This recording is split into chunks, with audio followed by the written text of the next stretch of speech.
The Lost Art Project, Veteran Voices with Andrew Cox. Preserving history, one veteran story at a time. Marine Corps League and Till Valhalla Project Ambassadors.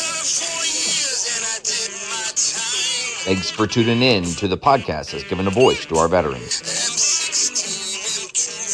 The Lost Art Project, Veteran Voices with Andrew Cox. Hello, my friends, and welcome back to the Lost Art Project, Veterans Voices. We have quite a few veteran voices on today, which is going to be pretty awesome. And we're going to just sit and chat and talk about all the happenings that have been going on recently.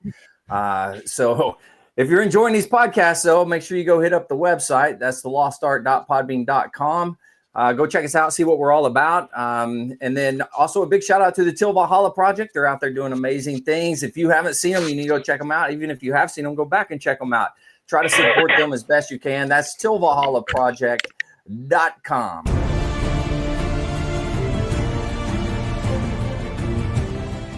Are you a Marine veteran? Are you missing that bond you had on active duty? Then I have a place for you. Join the only congressionally chartered Marine Corps Veteran Service Organization, the Marine Corps League. Get that brother and sisterhood back in your life. Become one of the fewer, the prouder, a Marine Corps League member.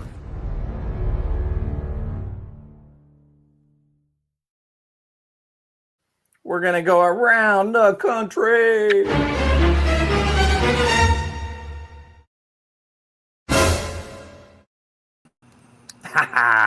We got everybody here. All right, we're just going to go around. Everybody can kind of introduce yourselves as we do this, and that way everybody will know who's who and what's what and all that good stuff. Does it sound good? All right, we'll start with Aaron since you're at the top. How you doing, man?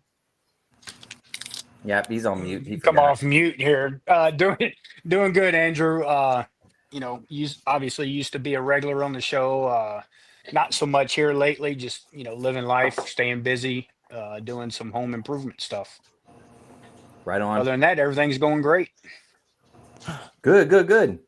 And I hadn't even took him off. And just real quick, you were a Marine, same as me, so we're representing quite a few different services, which is pretty cool. But we'll continue to go around. Jesse, how you doing? Doing good. South Dakota, I guess was Mag Tech Plant with Aaron, so that's a small world. Marine Corps League in Sioux Falls, South Dakota here, and youth coordinator for the VFW post, and so just always busy. Yeah. And man, what a great VFW / Marine Corps League / everything else post that you guys have up there. It's freaking phenomenal. So I love it. We stay busy. All right, Bone. Yeah, you do. Bone, how you doing? Doing good. Yeah, Ryan Rathbun, aka Bone. Up here in the great state of Washington. Fall is here, and other than some of the recent happenings, life is otherwise pretty good. Yeah. I like it. And we got a special guest here. This is Theresa, SOS Podcast. How you doing?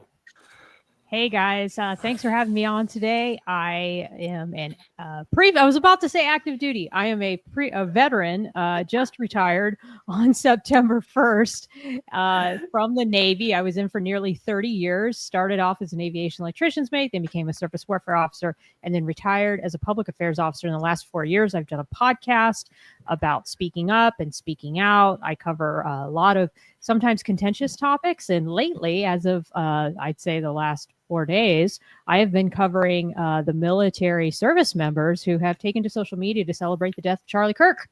And I have been exposing some of that along with my friend Chase Hughes, who I think is having some stream issues. So unfortunately, he may not be able to join us tonight. But I look forward to talking about that more, about why we're doing that and why we're naming names, because we believe it's time and we need to fix our personal use of social media for our active duty service members. Yeah, that's a true statement. I agree with that 100%. And we're unfortunate tonight to have two individuals with us. I'm going to start with Dan. Dan, how you doing? Every day is an adventure, brother. And if you want to hear more of Theresa's personal story, you can go over to the Tracer Burnout podcast, where she graced us with her presence in person to spend a couple of hours with us and talk to us about how her personal journey through the service. That's right. Yeah. That's good. And of course, Tracer Burnout. That's what you and Roger host. So, Roger, how you doing? We can't hear you, Roger. I can't hear you, man. Nope, he's coming. No. Now he's muted. Now you're muted. Now you're muted. Now you're unmuted. You're off, but I can't. We still can't Yeah, hear I you. can't hear you though. Man, Roger. Well, we'll come back to you, Roger. I was trying to use my external. Is it working? There we go. Okay. My Yeti failed me. Okay. Yeah. Good in the great state of North Carolina here, where the tech is almost as smart as me. Nice. That's an loving indictment. it. Yeah. I love it. All right, Sensei, how about you, man? How you doing? Life is good. It's been busy. Busy. All kinds of things going on. I got I'm making things. I got stuff on the workbench in the garage. Lots of coming up ideas and writing lesson plans for my drum class, my rock band. It's great. This week's cigar is a Cazadores Maduro. This is an Indonesian wrapper with a Indonesian binder and a Dominican filler. I haven't tried them yet. I just now started to get into Maduros. Normally they're a little too spicy for me, but I guess my palate is finally starting to mature. This is my first one of these I've smoked the Cazadores with the Connecticut wrapper, so much lighter and smoother. But this I'm looking forward to this one tonight. Let's see, anything else? No, that's about it. I guess been a busy week. Yeah, be careful puffing on that tonight because you might get a little heated and puff a little too much, you know? I know, right? Be careful. Yeah. All right, we got the Sergeant Major. Oh, yeah, go ahead. I got a comment on Sensei. He said his palate's matured. He was overdue. Yes. I don't know. You've been puffing on those things for a while, so. Yeah, But I typically gravitate towards the creamy and the smooth and the mild. you do like the creamy ones. That's true. There it is. There it is. There. Oh. But so I'm branching out a little bit. I'm expanding my horizons. I'm reshaping my hat. Man. It's like buying Yes. buying That's a what I'm talking 32 about. pack of crayons instead of the regular 8. It's Yeah. it opens up a new world of flavors. So That's true. Very true. Yeah. And of course, we got the Sergeant Major. He's coming in last here, but not least, Sergeant Major Mark O'Loughlin. How you doing? I'm doing outstanding. I traveled from California to Dallas Fort Worth, Texas area. I'm southwest of there, down in Cleburne, Texas, visiting a good friend of mine who moved out here. He left. He's a retired San Diego police officer. Just got tired of California, so he sold out there and moved down here to Texas. And so I came down here to visit him. Plus, I'm going to go visit a Medal of Honor recipient tomorrow, Robert O'Malley. He was the first Medal of Honor recipient from the Vietnam War. And then I'm also going to visit a 103-year-old Marine Raider, a retired lieutenant colonel. So Wow. doing some great things down here in Texas. Very Like nice. I'm going in and out. I apologize. And I won't and I won't comment on those cigars either. it's very mature of you, Mark. He was overdue. All right. Well, I'm cutting in and out, so I apologize. Can you guys still hear me? we can hear you fine. I can hear you. And you look great. Okay. Okay, sounds good. So let's kind of jump into this. We'll start with Theresa. Theresa, if you don't mind, tell us kind of what you got going on, and then we can branch out from there. Yeah, I'll start by sharing the story of how I found out. So just to lead up to this, I had started to sense there was some sort of an undercurrent going on with our country. We've been seeing this for a long time, actually. This is a long time coming. Just in terms of just my own personal journey with seeing the Hegseth nomination in person, seeing the attack just on me for supporting Pete Hegseth, to the ways in which I feel like I was sort of targeted, written up for getting a disclaimer and for getting, even though I was off duty, out of uniform, at a press conference to support Hegseth. So that's where I started to sense that there's some sort of a radical tangent, and this is my personal opinion, that we have sadly radicalized the left, and I had started to see it even in the outside of the military. In North Carolina, for an example, we just saw a race killing, which is what I believe that was. I mean, from what I've read, the poor woman from the Ukraine who was just murdered. Right. So there was already a lot of tensions. I mean, we saw even past January in I believe it was New Orleans. We saw the Cybertruck bomber. I mean, there's just been a lot of things in the news lately, and that have touched the military community. And when Charlie Kirk passed away, or when he was shot, I was actually filming a podcast with Chase in Kansas City, Missouri, Finding Your Spine podcast. And we were in between our two shows, and we found out that he was killed. And it was a crazy day for the both of us. And we're still both just kind of processing it, because we've never seen a free speech advocate. And I don't care what side of the aisle you're on, he still stood for free speech. He would go on college campuses. He would listen to the other side. Granted, maybe those videos were completely curated to make it look like Charlie won every single argument, which probably was the case, which is why I do my show live, full, unedited. But the issue that we saw repeatedly, and Chase started really pointing it out, was that there were active duty service members celebrating his murder. And that's just not what we stand for as a community. And this has been a lead up for a number of years with military members who, if they lean on a certain political side of the aisle, I don't care if you're left or you're right, as long as you're agreeing with whatever the administration says, you can say whatever the heck you want. But God forbid you say something that is not in line with what the administration says, now you're a target. And this all comes back to the fact that nobody seems to understand respectful dissent. Nobody understands how to have a kind conversation about contentious issues, because we've been trained to say, oh, you're not allowed to talk about politics. You're not allowed to talk about religion. Well, I call that bullshit. And you know why? Because if we don't talk about these issues, we don't solve problems. And we need to get these things out on the table, and we need to get people comfortable with being uncomfortable. So I call on the Military Influencers Conference. I call on the military conference in Las Vegas, MCON. I call on the military to start providing town halls and other forums where people can feel safe talking about difficult issues. Because until we do that, where all sides of a debate can be heard, then we're not going to solve these problems. So I'll just put that out there to the rest of the panel and see what everyone else's thoughts are. And this is not partisan, not left or right. I definitely lean right of center, but I'm open to hearing from the other side. I have many people who follow me on social media that are on the left. And I think that that's what we need right now. Is we need unity. We need understanding. We need compassion, and we need to not celebrate murder.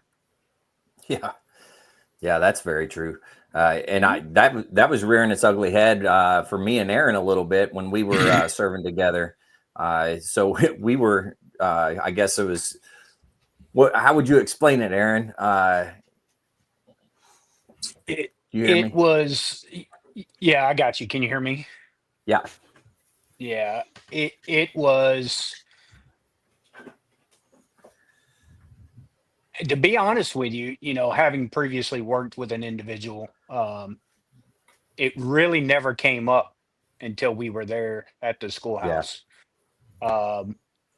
So it's talking about race stuff and critical theory and critical race theory.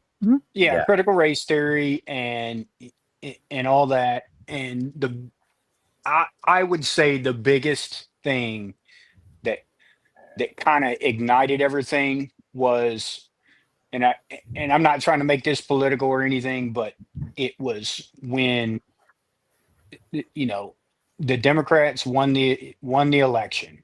That emboldened people to start saying things. And to your point, Theresa, they weren't professional discussions. Right. They wanted to turn things unprofessional, start making accusations, throwing out, terms that are very dangerous. Like when you're calling fellow Americans Nazis and racist and fascist, it gets dangerous. It gets very Mhm. dangerous. Those are terms we used against evil people throughout history. Yeah. And when you're Mhm. comparing those type of people to Right. fellow Americans that have a different point of view, that you start having issues there. Right. And people are becoming radicalized on social Yeah, media because the absolutely. Oh my algorithms God. are showing them the extreme of whatever their opposite point of view is. So if I Right. lean right of center, what they're going to start showing me is my most left friends in my feed. Like the most Mhm. left, the most outrageous left people, they'll start showing me.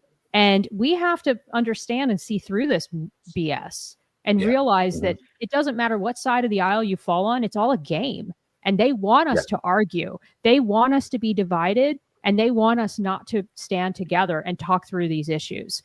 They just want us to stay in our own little echo chambers on either side and not come Mhm. together and have constructive conversations. And so they're not going to create the spaces for it. The media is not going to, the social Right. media companies are not going to. So it falls on us, I believe, as military podcasters to Mhm. have these conversations, at least in our own veteran and military community, because nobody else is going to do it.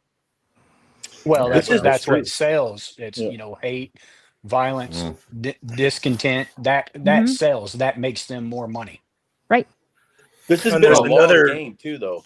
It's a long game. I mean, it's not just social media; it's in our classrooms, both high school, junior high, college classrooms. It's on social media. It's in the news, and it's getting to the point where it's at work now. You Yeah. can't go anywhere without being written up or chastised. And if you say anything, you're a racist, you're a bigot. Right.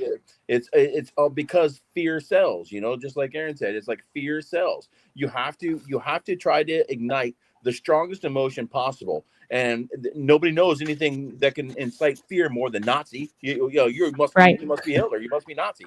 But like I said, it's been a long game. It's been a generation coming, not just in the last 4 years, but it's going to be a slow ship to turn to kind of bridge that divide also. But I mean, we need to start. The first thing is acknowledging, knowing that there's a problem, and then where the solutions lie? How do we start bridging the gap? And this forum is one way to start. But it can't just be on social media. We have to be able to argue and debate with people on TV, in the classroom, Absolutely. at work, all these things. Yeah, and we need to stop saying that we can't talk about politics and religion. That's BS. Yeah. And that is why we got to where we are, is when we say, oh, in the wardroom, you can't talk about politics and religion, and everyone's tiptoeing around what their personal views are. Well, that's where these problems are coming from. And then all they're doing is looking on social media and getting radicalized because they think what they see on social media is the truth.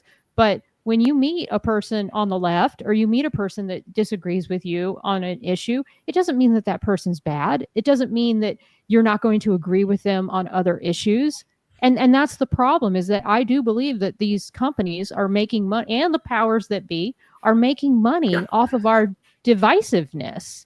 And we have to put a stop to that because nobody else is going to do it for us. And that's what I try to do with my social media channels. I try to model respectful debate. And when people start getting rude and start name calling and going after me with personal attacks, I call them out on it. And if they're going to start celebrating the death of Charlie Kirk, I'm going to call them out on it. I'm going to share those social media posts. And those particular members need to be held accountable. But it's a bigger conversation than just slapping down the people that are the most offensive. This I think is a much bigger conversation that the Department of War needs to be having about respectful dissent. And they just refuse to have that conversation. So I'm calling on them to do that. I'm calling on the Undersecretary of Personnel and Readiness to please model respectful dissent. Because if we don't do that, we will not fix this problem and we will have radicalized troops. And we also can't define what these things are. So when we start talking about these terms, we haven't identified the terms yet. The fascists can't even identify what a fascist is. It's just against everything else. Right. So people can't identify what a woman is either if you look at the internet. Socialism, it's against this, against that. That's actually his own words. But Nazis, we had Nazis in America. There was actually a Nazi party that held a rally in New York before World War II. So there are radicals in America going way back to the beginning. So to say that this is the first time that this happened, we just don't read our own history. And we wonder why it keeps repeating ourselves.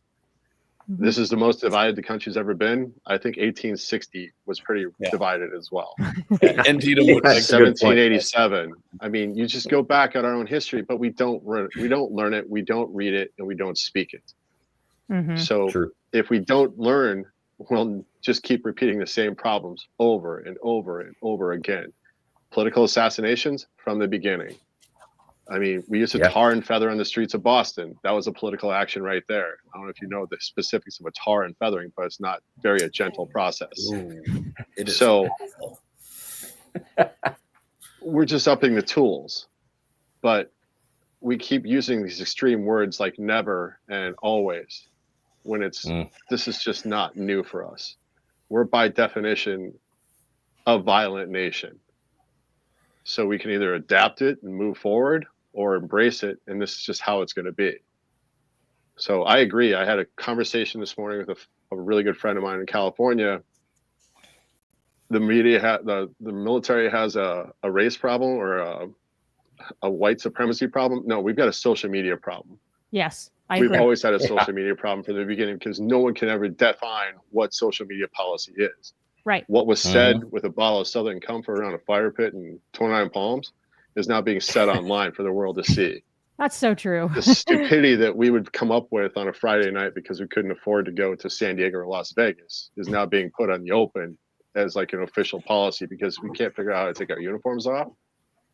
TikTok, all this stuff, it's all this stuff in uniform. I'm glad I came up in a generation before social media because we were morons. The 90s were a hell of a drug. Well, I know. I think about that too. It goes along with Aaron. It goes along with Theresa and what you said, Jesse and Sensei. Social media is kind of the crux of it. And when this came in, but as we're talking about adversaries and the Department of Defense or Department of War getting a regulation on this, it's no conspiracy that China and Russia are in fact using bots and trolling and actively working to pit us against ourselves because an open hot war against the United States is not fruitful. It's not something that they can win in their foreseeable future, but they can keep fueling this. And so, yes, we do have an internal problem, but it's also being fed by at least 3 adversaries. And I see it as Russia, China, and the devil himself. So, that's a political. It doesn't take this. You want to just have coming down on this. I remember the lead up to Gulf War or to the Iraq invasion. We were fragging our own guys in tents. And that was in the name of religion. When we did the mass shooting down at Fort Hood, in the name of religion. It doesn't take social media. It just takes folks who just have lost their moral compass and moral being and not seeing themselves inside their own unit. They're being excluded or excluded. Right. How do you bring them back into the fold? Yeah, I mean that's a big part of it is people who feel excluded from the group then will immediately say, "Oh, it's because I'm black," or "Oh, it's because I'm a woman," or "Oh, it's because of this or that." And there's no way to know because people get excluded all the time and there is bias against everything. And I think what we've done is we've made it convenient to protect certain classes and say, well, you guys are protected and we'll write all these EO policies about you guys.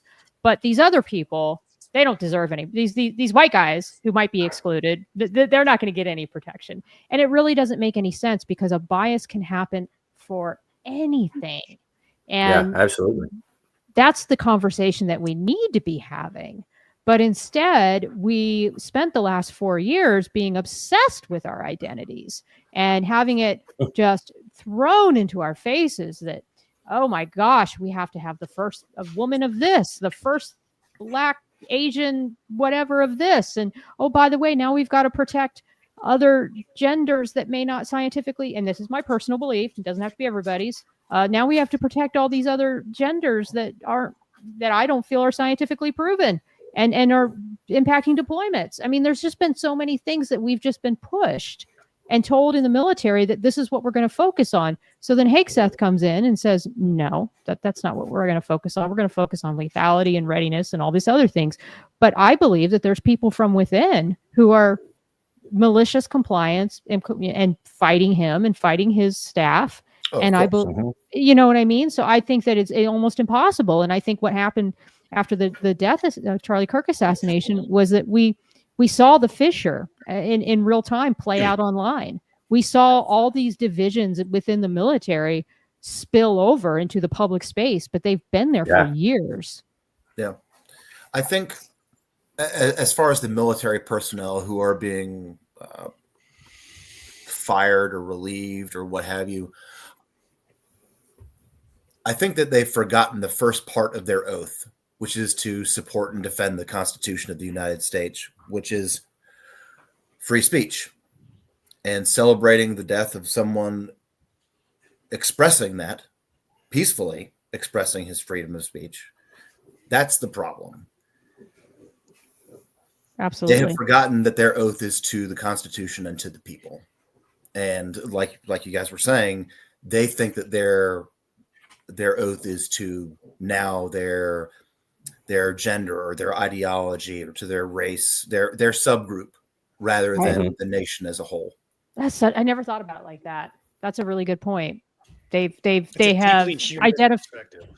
Yep, they've identified so much with their tribe that, I mean, I can tell it even in my college right now. Some of the readings that I'm getting, they're from people that are very, because I'm in a master's program, and they're from people who are very obsessed with their identity.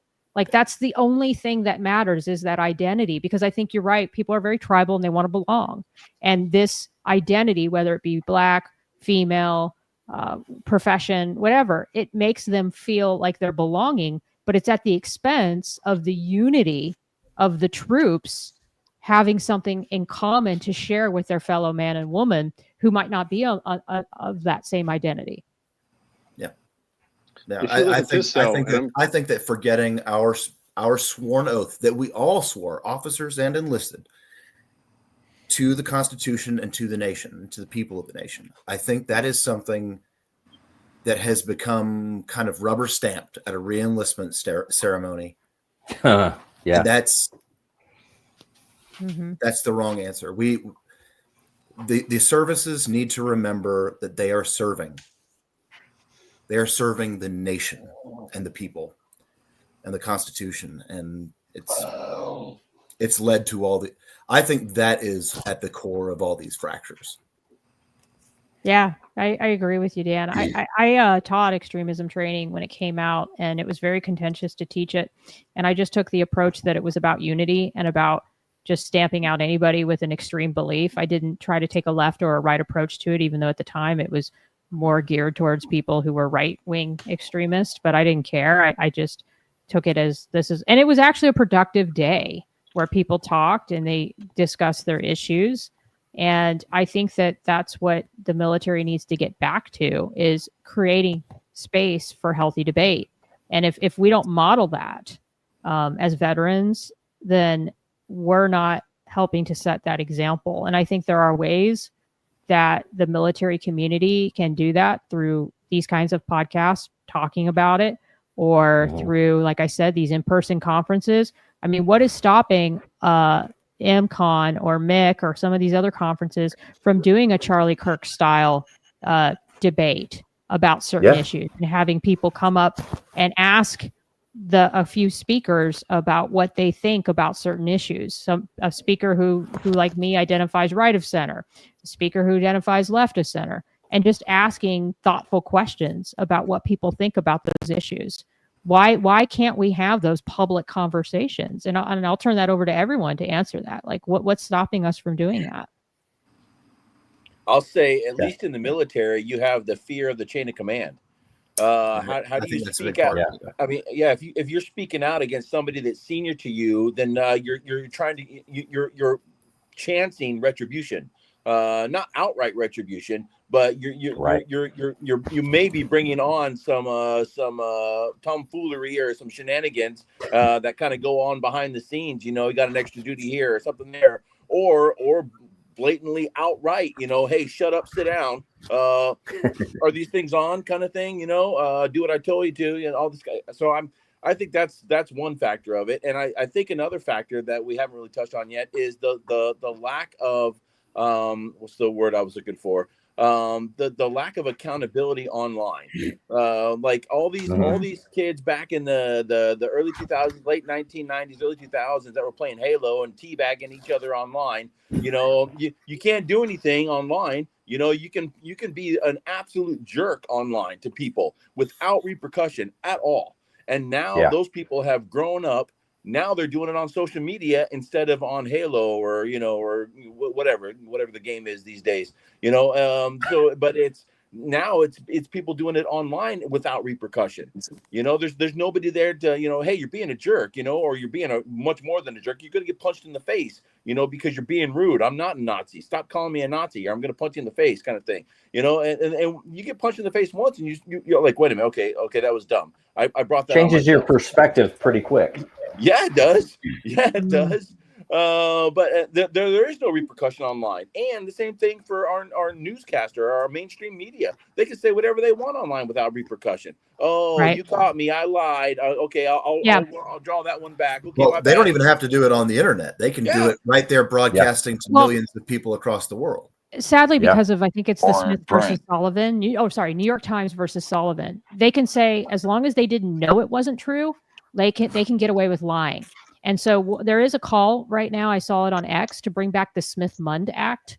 I don't know if you guys know anything about that act, and I'm still not that familiar with it, but I know that it has to do with the fact that you can't psyop the American public, which is pretty much what mainstream media is doing these days, which is why nobody trusts mainstream media. Decades.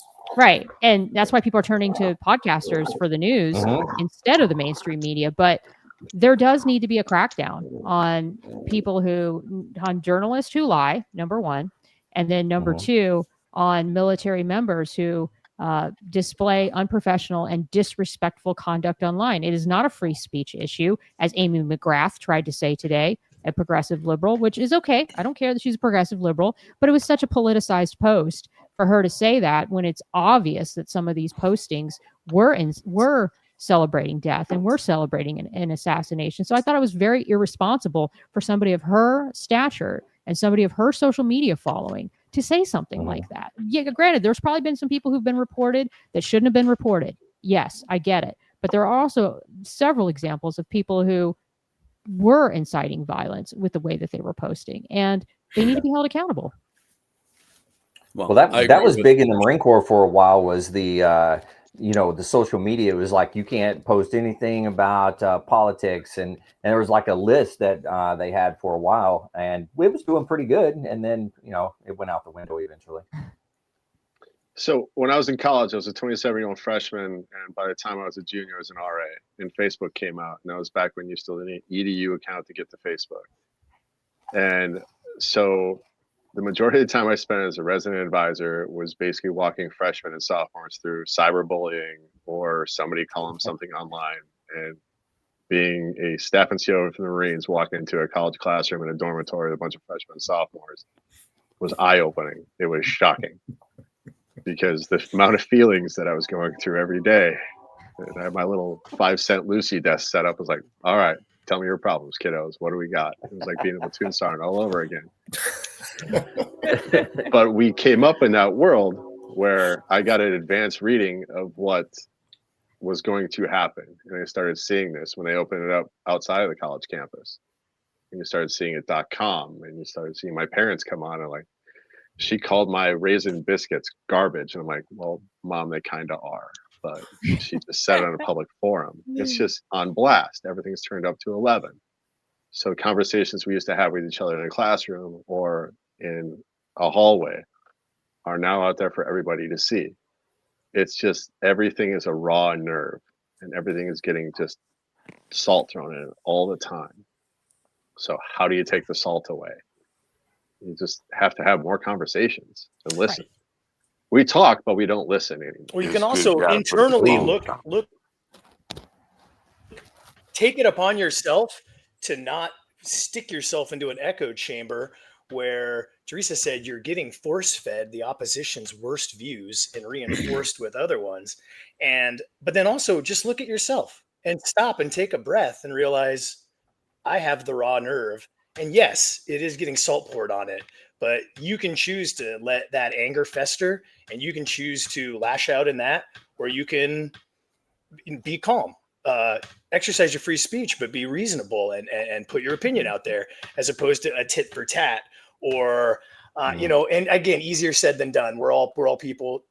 Trust me, I've been a rage monkey in the past, and not in that distant a past, but I think that's one of the biggest things we need to start teaching people is your identity and your feelings, and you being just given carte blanche to behave miserably as a human is just that's not okay. So take it upon yourself to stop and just, for lack of a better word, act right. Just act right. But I think the rot is in much deeper than this, because everything we're talking about, which I agree with, is all far to the right of the actual problem, which is the moral decay and depravity and rot that happens as these people are growing up. You can call it absentee fatherism. You can call it the lack of civic religion and actual godly religion that is just not taught anymore, because we broomed God out of all the public spaces and said, hey, we're going to have a nice neutral wink, wink. We're going to have a neutral town square here. And so all the people of faith said, okay, that's fine. And then the crazies moved in. How far back are we going to go, though? That's what I got to ask. When was the date? Because I remember going through corporal's course when it was the Depression, World War I. These guys, if you read their biographies, they had the same issues we're having today. The only thing that's really changed is technology. Well, no, in the mid 20th century, we started passing Supreme Court rulings that got under the rubric of the First Amendment. We got God out of everything. And now nobody's taught any of this stuff in school. We have. And we also have the breakdown of family. Yeah, the fatherless homes. I know we're not allowed to talk about this stuff because it makes people's tummies hurt.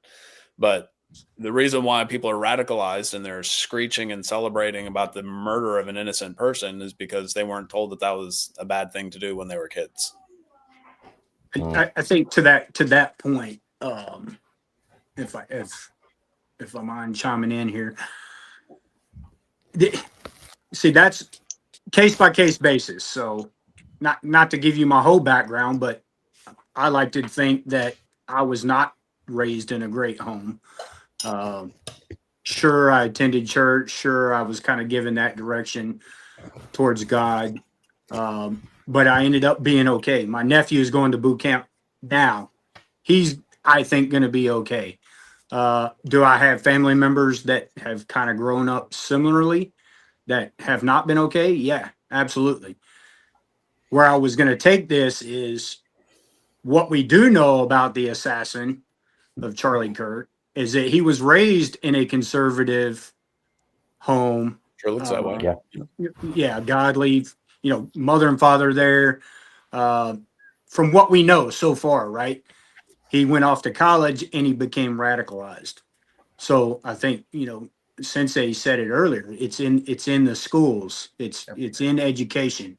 Well, that's the proof is right there with some of these people that are getting fired. These teachers, who are, from like kindergarten to college. Public trust. Yes. Yeah, they are telling their students that it is okay to silence dissent through violence.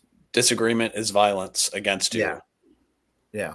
Well, how many parents are going to parent-teacher conferences if we're going to go down this road? Yeah, because I got kids in school. Again, yes. And that's one thing that COVID unlocked. Second right there. Because let me tell you something about parent-teacher conferences today.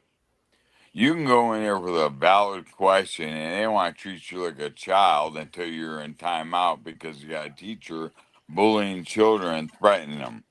And that's the way these administrators protect these teachers. So parent-teachers conferences today, and I live in a very conservative area, are a joke. Period. And I'm having the exact opposite experience where I'm at. Yeah, that's a community by community thing.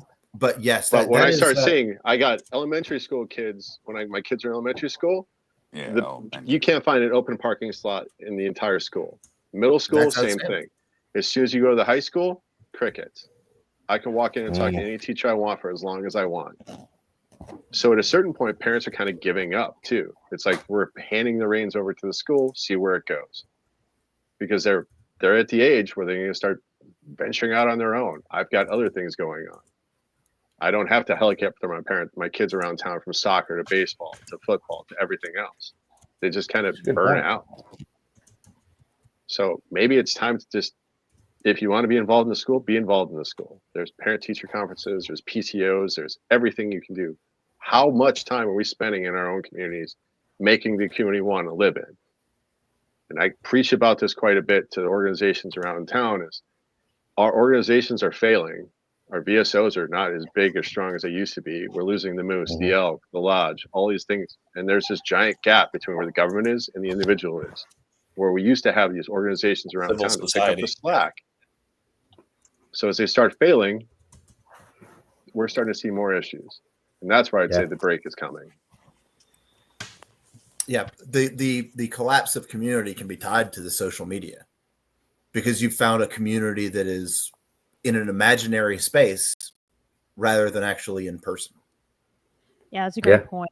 I mean, but the graduate program I'm in right now is all about how to restore civics and for veterans who are interested in running for office. And that is a huge problem, is trying to figure out where your face-to-face community lies. I mean, I started this podcast in a way where I could communicate online, but now I really want to transition to more in person. So I joined the Harrow County Republican Club.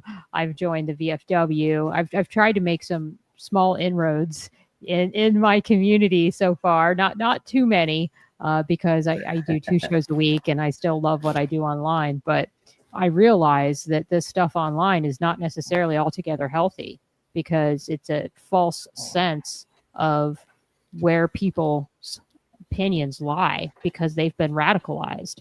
And so I'm starting to realize that I'm seeing the worst sides of people sometimes in these comments. I'm not seeing what these people are like when they're face to face or when they're in a community.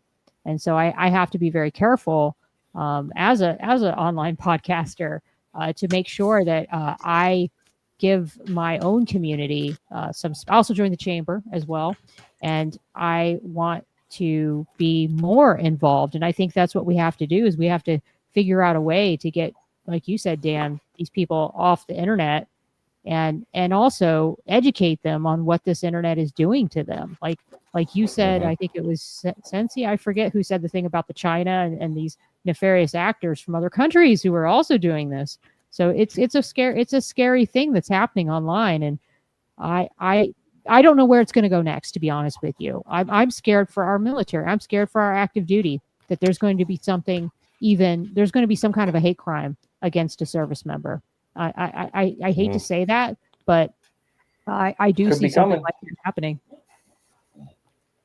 Yeah, I can see that for sure. We're moving in that direction. Unless we can get a handle on it, it's going to continue to go in that direction. But there were hate crimes before social Put them media. back in squad bays. I'm just kidding. There was, Marines from the 90s remember how bad Lejeune stories were. There was race wars in the barracks. Yeah. And then they came out. Campbell used to be really bad as well. Yeah, Bragg had it too. Yep. And then when we started looking at the West Coast, we were like, why are we being punished for something the East Coast is going on? And we were confused. It was like, so we had to scrub tattoos in the barracks. I mean, we had to go through. It was like, who's got this tattoo? Everybody had to go show their tattoos and be documented. It was like, this is a white supremacist. This is Black Panther. And we went through this like giant rigmarole. I was like, what are you guys doing? But I remember, and I can't name names, of course, but one of the funniest interactions I ever had was a former Klan member and a guy who was a black kid from Arkansas, and they'd sit there and have they were best buddies. It was hilarious. Once they finally get to know each other, and you start talking about the squad base. But yeah, you go through a couple squad bay iterations up in Bridgeport, live in a snow camp with a guy, you might get tight. It's true. But Absolutely. maybe it's time we just started talking to Absolutely. each other face to face. Exactly. But we're doing it for the likes and not for the results anymore, it feels like. Yeah. Right. And I do think Maybe. that like it can't be forced down. It can't be forced from on high. Like, I mean, it is DoD's responsibility to clean up the social media for personal troop use, but it's incredibly hard because the troops are going to say free speech, and then they're going to start having either side will use it to their advantage and start with federal lawsuits. I mean, that's really where this is going to go. If they really try to crack down on the wrong person who understands what rights they might have, they're going to get one of these think tank like legal organizations behind them, and then they are going to lodge a lawsuit against the DoD for abridging their free speech protections. Well, Mark, you're a sergeant major. You start talking about company office hours. There's a lot of tools at the company level you can use, even a platoon. You start looking at like 45 and 45 or extra duty. If you do something dumb, make them pay a little bit. Sweat equity goes a long way. It is going prime example of this. It is going to take a younger service member, you know, not one of these, you know, 30-year guys that's been at the Pentagon for the last 15.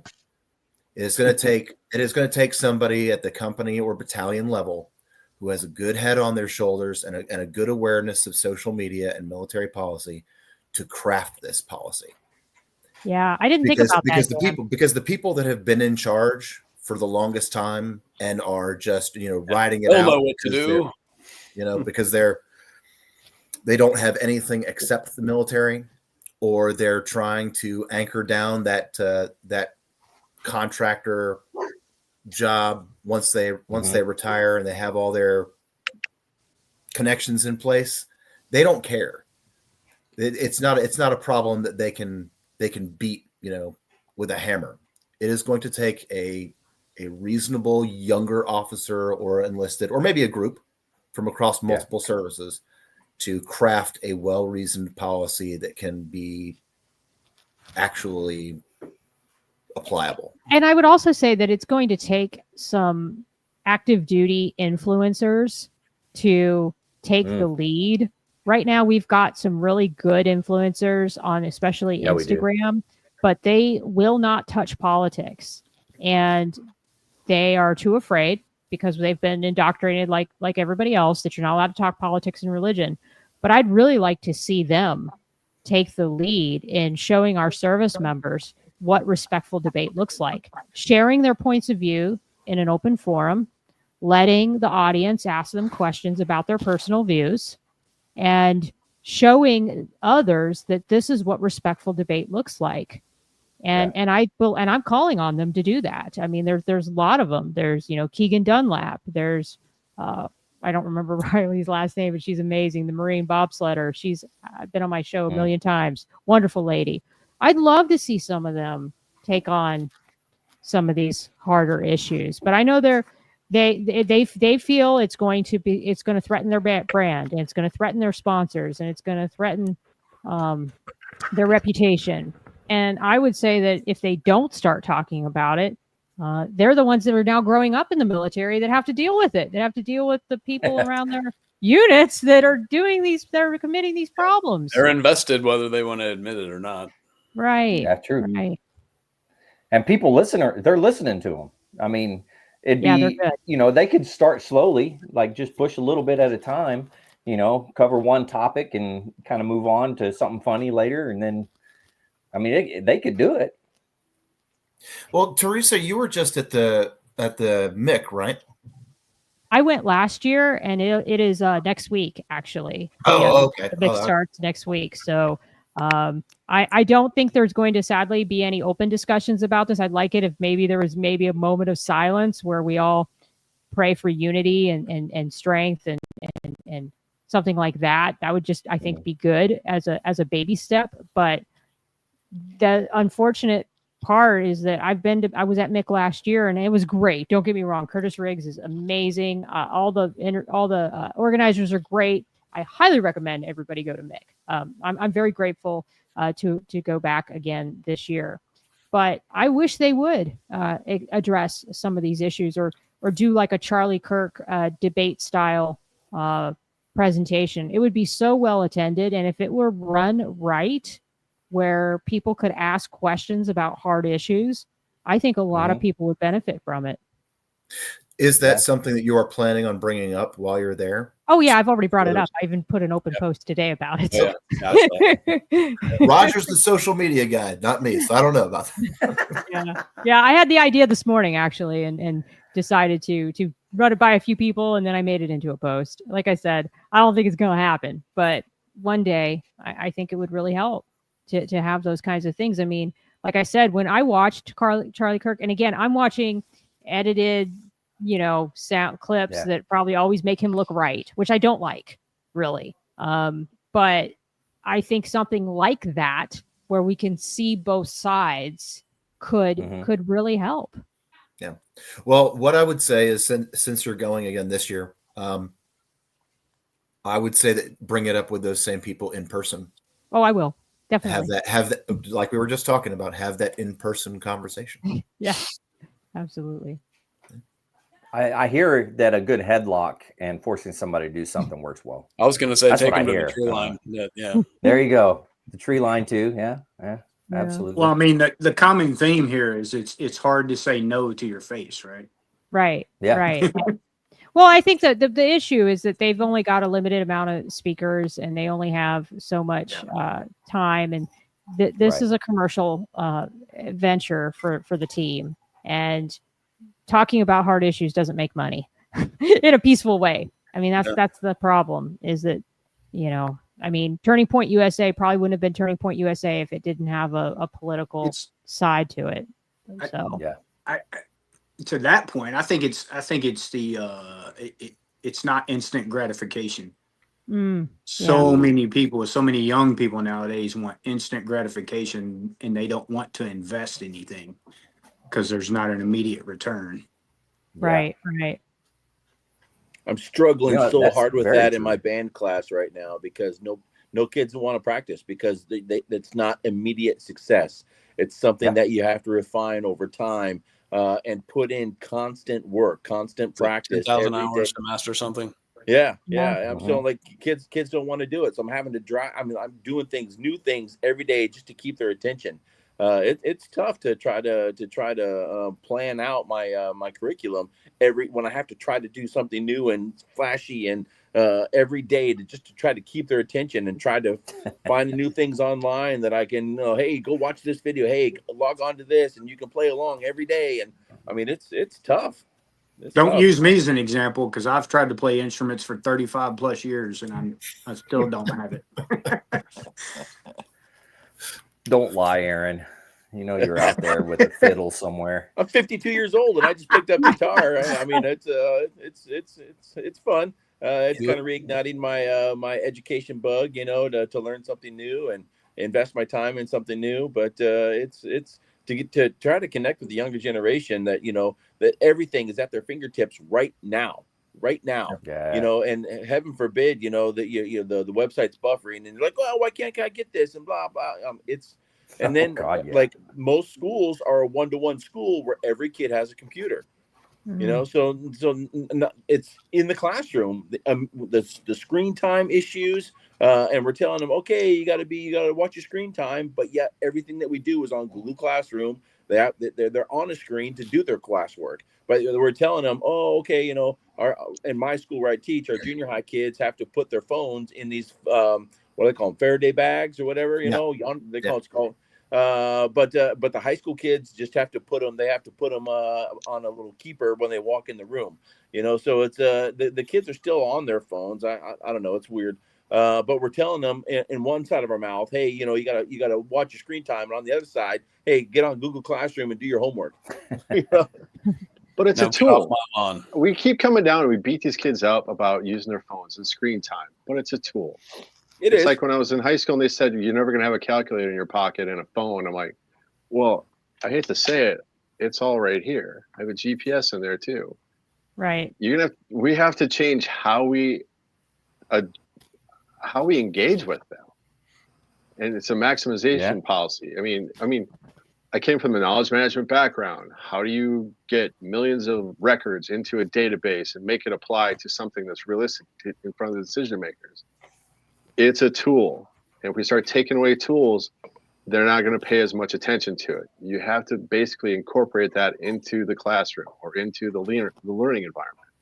I agree. And come down with today we pinned the eagle on Andrew. So AJ, we pinned him on today, and I got a bunch of Eagle Scouts that are in freshmen and in middle school and junior high and high school.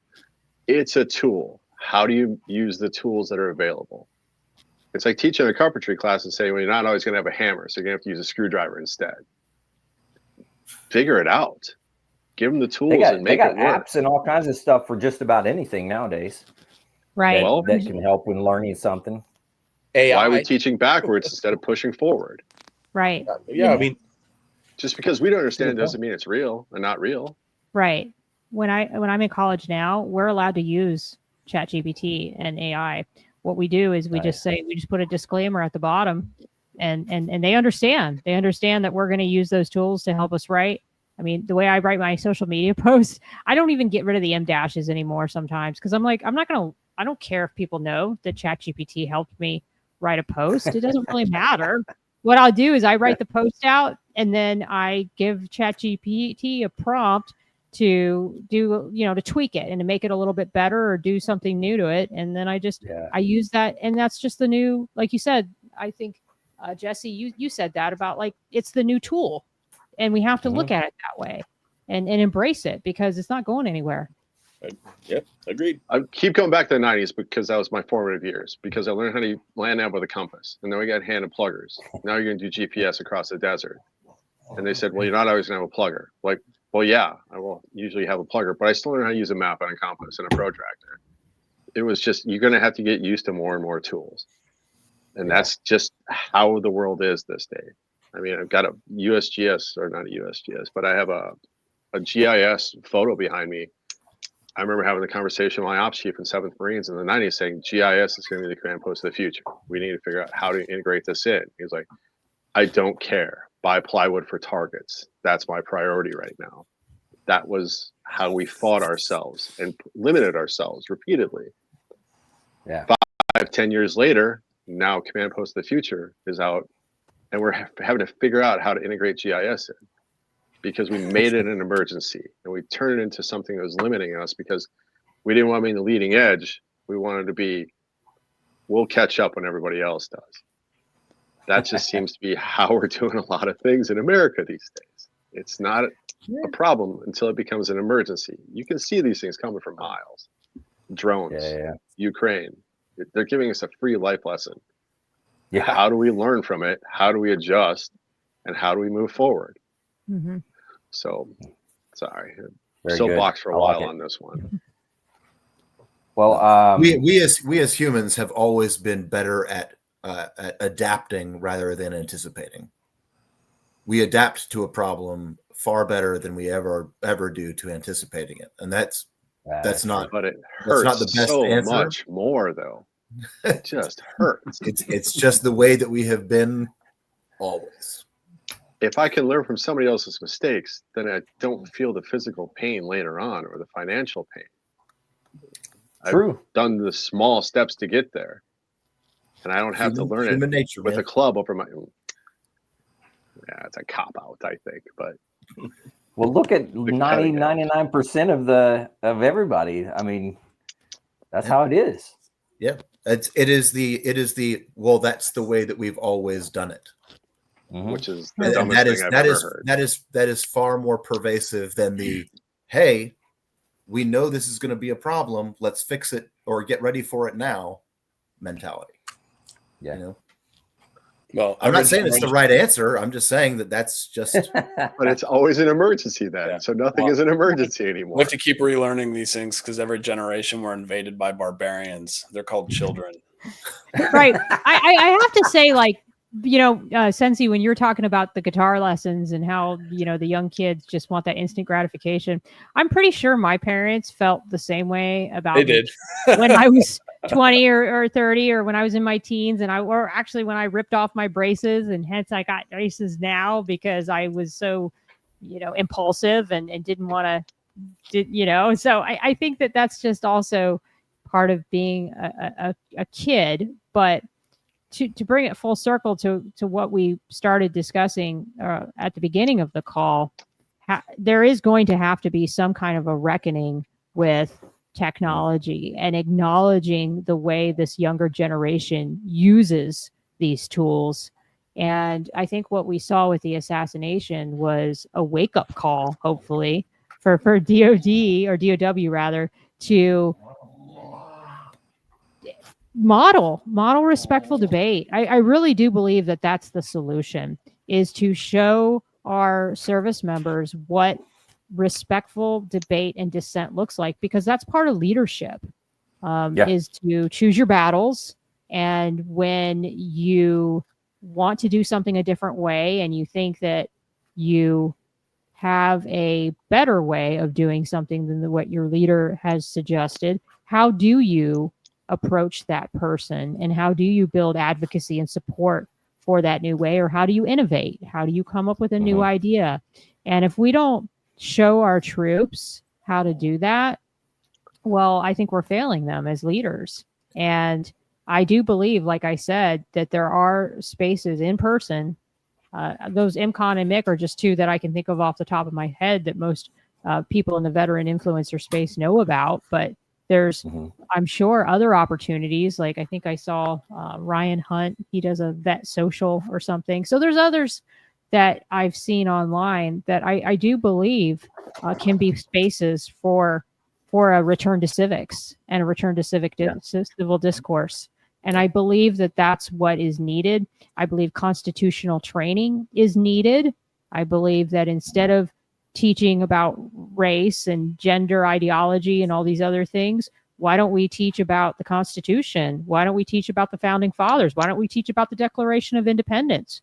I believe that some of that knowledge, in fact, that's actually required. I don't know if you guys know this, but I believe in the federal government, we are required to have that training, and we don't oftentimes get it. So I think that those measures the DOW could take action on.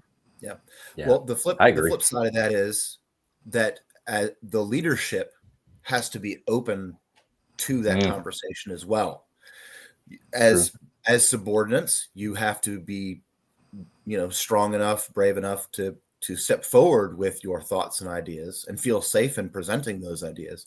But then the leadership also has to be open to accepting it, because everybody's got an open door policy, right? Until they don't. How well does that work out sometimes? Right. Have any of you read the book The Courageous Follower? No. It's been out for a while, several years. I highly recommend reading it. That's basically what the whole premise of the book is how do you, as a follower, especially when you disagree with people that are senior to you, how do you navigate that?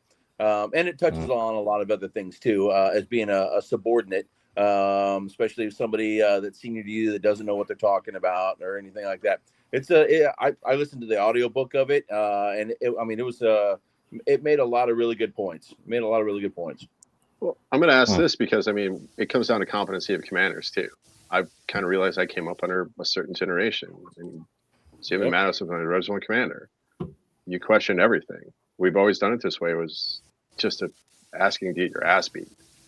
So, it was all the way, it permeated down to the platoon where we'd have discussions. Right. But when the order was given, it was time to move. But it wasn't also everything's going to work out perfect for you. How are you going to adjust when the situation changes? So open door policies, we did have those. They were really good. We had bi-directional communication. It was amazingly fun. But there was a certain point when leadership kind of started losing competency. I'm not going to say that too hard, but they weren't secure in what they were great at. So in their opinion, part of that is just that this is how we're doing it. Shut up. In the churn. Well, I also think I didn't that hear the end.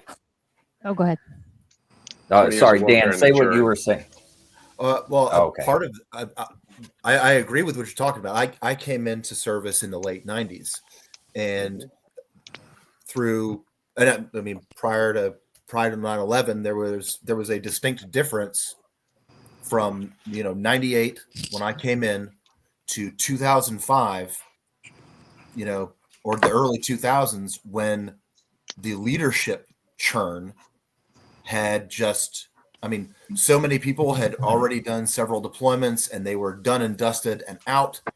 Or, we were promoting people because of the need rather than the capability. Those 20 years of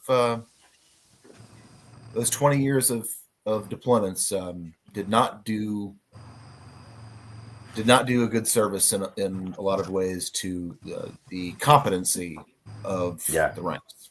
But we were also bleeding leadership in the 90s because we had the big boom going on. And we were hemorrhaging leadership at a rapid rate. Remember, VMFA Value Jet, we lost most of our pilots to an airline. The RIF. Yeah. Well, it wasn't even the RIF. It was just the economy was better in the 90s than it was inside in uniform. So we just kept losing leaders and leaders and leaders. But it happened in the 80s. It happened in the 90s. It happened in the 2000s. So competency matters. But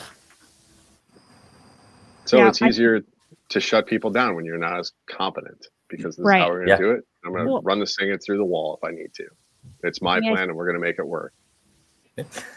Well, and we see a lot of times where speaking up comes with consequences, and it doesn't work out well for the service member. Look at what happened with Captain Brett Crozier in the U.S. Navy when he raised the alarm about the COVID outbreaks back when we didn't know what COVID was going to cause.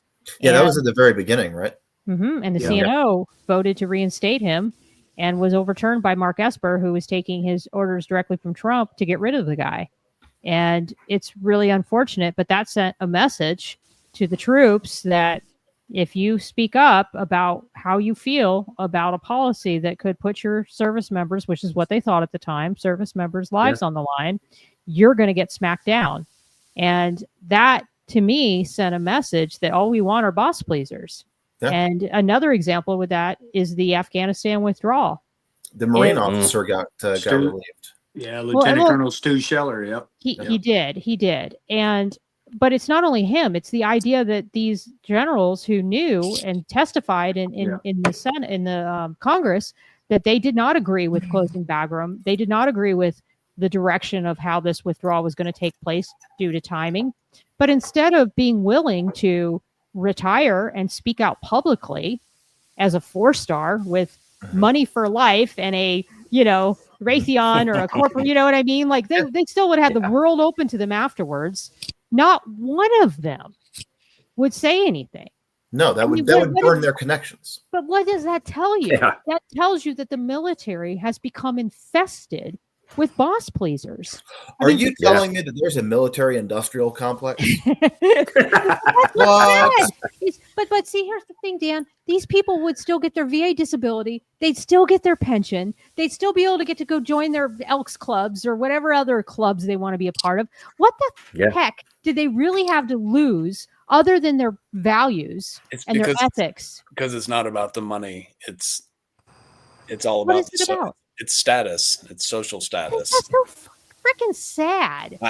I agree with you. If you want to be a gormless coward and take your sinecure and if you just think it's so important to be a part of some freaking think tank, defense think tank, over speaking up about what was right. If they truly thought that this withdrawal was a debacle that it ended up becoming, then they should have put, as Stu Scheller said, and at the time I wasn't completely on board with his theory on it. Now I am. They should have put their rank on the line and said, nope, I'm not doing it. If you want me to do it, then I will retire. I will speak up about what you're doing. Yep. But they didn't do that. Yep. Not one of them did that. No, one of the planners in the room was willing to do that. They didn't start out as cowards. There's that. So you got two planners on this call, actually. So we do give them a good plan. And we are very good at what we do. Yeah. We go through all of that. Mhm. And when we get told this is not how it's going to work, we're going to do it this other way. I think, Aaron, you're due 8. Did you come over? 2007. Yeah. 7. Yeah. So we do very, very rigorous planning processes. It just gets ignored quite often, and we Right. start shaving. Yeah. Oh yeah, there's Oh, always yeah. multiple plans put in place, and We call that a directed course of action. Unfortunately, you may have a favorite plan that's not always the one that gets picked. Yeah, but what I guess no, I'm saying there's is, out of all the 3 3 or 4 courses of players action. that were involved in this, not one of them Mhm. was willing to lay down their rank on the line and say, nope, this is fucked up what you guys want, Congress, and I'm not going to go for it. So Yeah. I'm going to retire. They put their own. They also personal ignored risk everything we gave above them the to risk in of both. Afghanistan. So Well, when General Pace was the chairman of the Joint Chiefs of Staff, and he's on that press conference with Rumsfeld, and someone asked him about stepping in to stop a Afghan from abusing a civilian on the population, and General Pace stated, "No, an American will stop an Afghan from doing anything like that." Then Rumsfeld tried to step in and say, "Well, what the general means is," but then General Pace knows, "No, what I mean is that an American service member will stop an Afghan from doing something like that." And then lo and behold, 2 weeks later, he retired. He has to retire. Yeah. Yeah. So, like I said, it started long before that. I read horror stories of, and I don't know how true it is, but one of the prominent influencers that I follow, he wrote this horrible diatribe about how in Afghanistan people were told to look the other way when the men would abuse the boys, and when rapes and other things. I'm sorry if I can't say that word on your podcast. No, but you're good.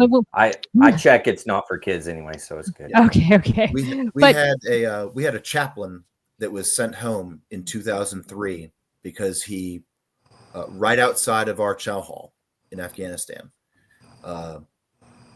there was something going on that he did not agree with as a man of God, and he interfered and was gone within a couple of days back to the States. And you know what, Dan? Those are the kind of stories that nobody hears about. Like when I read, it was Infantry Dort, by the way. That's what he goes by on X, and he's a very prolific and outspoken influencer. He doesn't show his name or his face, but puts out, I think, what is pretty thought-provoking content. And he wrote a whole story about exactly what you're talking about, Dan. And I had heard that there were these like lady boys that do things. The Chai Boys. Afghan men. Yeah, they're not lady boys. Or whatever. It's just disgusting. Boys. It's pedophilia. I mean, that's what it is. Yes. And, yes. And then if you talk about that version, there's also the Italian Carabinieri who are tuning up Afghan guards who are doing the same thing in the green zone. I watched that a couple times. I walked by, I was like, what are they doing? They were tuning up an Afghan guard who decided to get a little touchy with some boys. And the Italians they took offense to it. So they went out and tuned this guy up, and he was gone the next day. Hungarians are doing the same thing. The Czechs, the PRTs, the Lithuanians our coalition partners were not playing these games either. Portuguese, the Spanish. So there's a lot of cases where guys stepped in and did the right thing. There's just every once in a while. So, but you got a bunch of Italian cops working somebody over like they're the mafioso. Like, everything's good in the world. And then you get in the United States, you get the Daniel Penny cases where he steps in to do the right thing and ends up charged. Yeah. I mean, that's a real fear of people. And when stuff like that happens, people go, well, I don't want to step in. If I step in, then I might not be able to preserve my reputation, preserve my liability, my livelihood. Everything is gone. Yeah. If I step up. I mean, sometimes I worry about that even with my First Amendment speech protections. I mean, the stuff that Chase, unfortunately, he couldn't join us tonight, but he's been getting pretty much death threats over his exposure on X. I mean, some of the emails he shared with me, they're horrific. It's why I don't know what's worse, bled the out fact on the subway. The fact that he's getting death threats, or the fact that that's totally believable. I don't know which is worse. It's become normalized, and that's Yeah, that's why I Well, not to blood Monday out Morning on the Quarterback subway, Penny, because but nobody wanted to get involved. Nobody wanted to step in. Guy stabs the girl on the subway, and she bleeds out because not one person was willing to step up. Yeah. She bled out. Yeah. there I was mean, no that's saving. True that, statement. They pretended to not see it. Yeah. I hate to say it, even if you had a surgeon there where he was stabbing her, there was no coming back. Yeah, I mean, that's Well. probably true, but she didn't have to die alone like that. Exactly. Yeah. But you I go mean, back to Penny, having somebody proportional holding force. her, even if there's nothing they could have done to save her, the fact when you see the look on her face when she looks over and sees I'm going to die alone, that is just absolutely heartbreaking. Yeah. Well, we don't treat death like we used to either. We run Oh, from yeah, it as that's fast true. as we It goes can. back to the moral rot. yeah. Well, I mean, Roger, you put it it's- really well earlier. I really appreciate your thoughts on it, because I do believe, like you said, this is a slow burning problem, dumpster fire that has been brewing for quite some time. And it really does come down to the breakdown of the family, of the schools, of the community. And the military is just an extension of that. We've always been an extension of the Yeah. great civilian culture. And so the same things that, I mean, I've been seeing online, I haven't seen a lot of it, but there's also many people who in their own organizations in corporate America are also being fired for saying crazy True. things about Yeah. the assassination. This isn't just something that has happened to our military community. This is happening everywhere. And I think maybe that's one of the positive things, not like the firings and stuff, but the global reaction to his death has been pretty incredible to watch. I mean, there's been candlelight vigils All everywhere from Japan and Australia to, The across Maoris in New Europe. Zealand. Yeah. And yeah, I mean, you got some Maori guys doing hakas in his honor. Yeah. I mean, he touched a lot of the people. The response to it, while on one hand is disgusting and horrible, on the other side, there's been some really encouraging responses globally.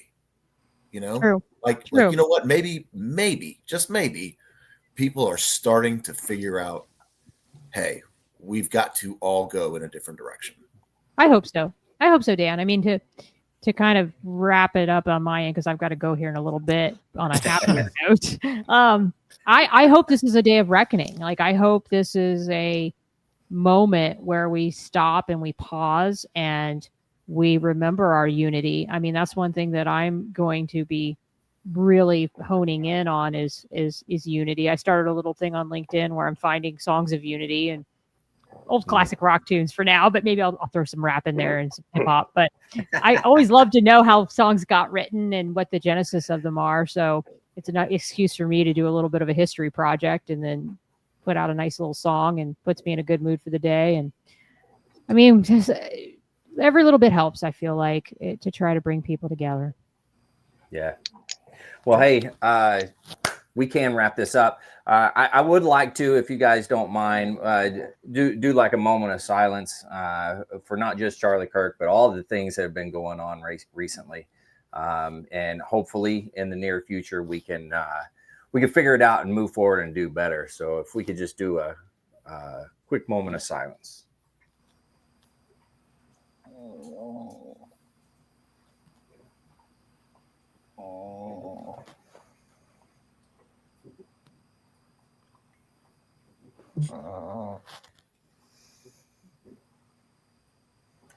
All right. Thank you, guys. I appreciate that. All right. Hey, I do wrap it up with words of wisdom at the end, and we've got tons of words of wisdom here. I know we do. And I know, Theresa, you got to go. So let's start with you, and then you can bounce whenever you need to. But words of wisdom, Theresa. Well, I would just say to remember that we are all brothers and sisters, and we are all in this together. I love our nation, and I want us to be united. Even if you don't agree with my views, I still love you. And I will continue and pledge to you and the audience that this is now my life's mission, is to allow people to tell their story, be seen, heard, and valued. And let's get together and just raise our voices together and find ways to agree more than we disagree. Absolutely. Yeah. And real quick, SOS podcast, tell us where we can see it and all that good stuff. Okay. Stories of Service podcast, ordinary people who do extraordinary work. I'm the host, Theresa Carpenter, and I broadcast usually on Thursdays across my social media pages at 7 p.m. CST. I have added a Tuesday slot as needed or as pop-ups come up, but sometimes on other days too. But yeah, I'm on all the socials. I'm on YouTube. I'm my voice goes over to the where you can listen to podcasts as well. My most active social media platform is LinkedIn. So please check me out. And yeah, thank you so much, Andrew. Really appreciate the opportunity to be on with you, gentlemen. Always good to see you, Theresa. On. Bye, Teresa. Thanks for coming see you on. guys later. Bye. All right. Bye. Okay. Well, we're going to go around. We're still going to do words of wisdom with everybody here. So, Aaron, you want to go first? Yeah, I don't know who said it first, but life is tough. It's a lot tougher when you're stupid. I know. I think Pat gets credit. My grandfather said it a lot to me. It's a good one though. I like it. Yeah. All right, Jesse, what do you got? Figuring out the mute button here. Evelyn Beatrice Hall, I disapprove of what you say, but I will defend to the death your right to say it. Ooh, that was good. I like that. Yeah, I like it. thinks All right, it's Sensei. The French aren't that smart. Yeah. Because we're kind of like we need to build some bridges. Take care of people because it heals the part of you that needed someone to take care of you. Ooh, yeah, that's good too. I like it. I like it. Now we're going to go over to our Army dog compadres here. Roger, give us something good, I'm going to choose to take that as a compliment. Yeah, you should. You should. This week was crazy. We all saw it. This is spiritual warfare. If it wasn't apparent to you before, it's got to be now. This is spiritual warfare. So put on your breastplate of righteousness and get out there and pray hard and love your neighbors, because that's how this gets solved. Amen to that. Yeah, good words, Roger. I like it. All right, Dan, what do you got? It can't be about crayons. Can't be about crayons. Man, that's all he's got. I had like 10, and you just ruined them all. I'm sorry. I'm sorry. Purple. Okay, Purple. well then, I think it was Plato said that no one is more hated than he who speaks the truth. Just remember that. Yeah. Good point. Good point. We all hate you, Dan. I know. I'm just missing. And of course, we're going to wrap it up. Words of wisdom from Mark O'Loughlin, Sergeant Major retired, the motivator who always comes up with a humdinger. And I know he's going to have a good humdinger for us this time. I think I do. So I don't know who said it. I can't find the person who wrote it, but he stated, America was created to protect the rights of the individual. But we have forgotten that a well-ordered society also requires the individual to act in the interest of the whole, and that every right carries a corresponding responsibility. Amen. Amen to that. Yeah, that's good. That's good. That was said by Anonymous. I don't know. Oh, that guy. Man, he says a lot of things. Yeah. Or Benjamin Franklin, or Winston Churchill, or Abraham Lincoln. Because those guys said everything. That's true. That's true. Good point. All right, guys. Hey, thank you all for doing this. Much appreciated. You don't have to actually hang up after this, after I do my outro, but if you want to hang out and chat, we can do that. But to all the listeners out there, if you're struggling, need help, anything like that, don't forget, the VA does have some great resources. You can always dial 988, press option 1. You can always text 838-255, or you can go to veteranscrisisline.net and click on that chat icon. Any of those options will put you in contact with somebody that can help you out. But remember, one veteran life lost is one too many. I care about you, and I know all these guys here care about you. I can't remember what I was saying. All these guys care about you. I'm totally lost. I'm sorry. Purple. If you're out there and you're not struggling, reach out to the buddies you serve with, ask them how they're doing. And oh my God. He needs a crayon refill. If they need a help, I need lots of crayons. If they need a helping hand, please give it to them. Oh my gosh, you guys. Every time the Army dogs are on here, I And screw it's that our up like it's school. presence. God. Oh You boy. know what? I don't know if I'm inviting you back. Cat says she doesn't like you guys now. So Well played. Well Man. played, sir. yeah. All right, guys. Thanks. I truly appreciate it. To all the listeners out there, stay motivated. Change your socks. Thanks for tuning in to the Lost Art Project Veterans Voices podcast. Our mission? Simple. Preserve history, one veteran story at a time. If you'd like to support this work, consider making a donation or sponsoring an episode. Every contribution helps us capture and share more stories for future generations. You can learn more and give at thelostart.podbean.com or by clicking the link in the episode's description. Stay motivated, change your socks, and remember, every story matters.